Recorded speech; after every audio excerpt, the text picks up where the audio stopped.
Thì chưa lóc lưng lấy chân bị cánh sông lái. Cần đi lá, sẽ phải đem với một son nào xế. Giờ phải làm tiền, nằm trong những cảnh sông bạn lâu đi. Mình sẽ đi có những lâu gì cũng là đi, giờ phải làm tiền. Qua chủ động công xin mình cho chơi biết gì, đi nó sẽ thay đi khá khá, dễ thay xin mình khá, Nang le ka dam na. Nang le ka dam na. Nang le cái đâm đó, thì xem, đi áp phật của ta là cái chim khổng không không? Wa ka no peri la ma chim le na sa ai. Cái sao đi cái chim đi lại thì xem, ở trong cái đó, khi nó bảo cái khi nó budi có phải nó bảo cái gì, mà này khi ông thì ba, chặt đi tôi là cái ba câu đi, Lo pa ko.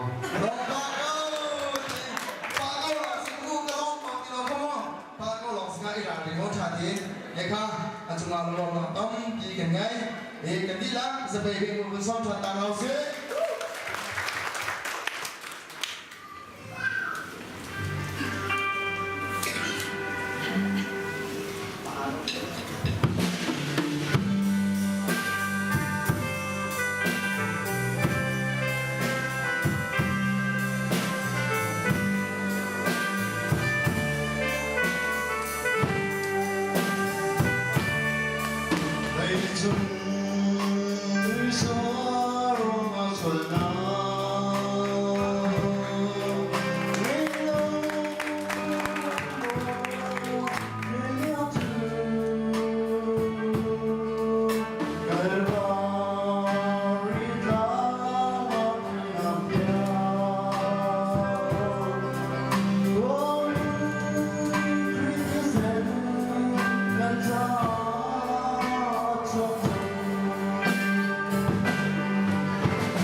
Nang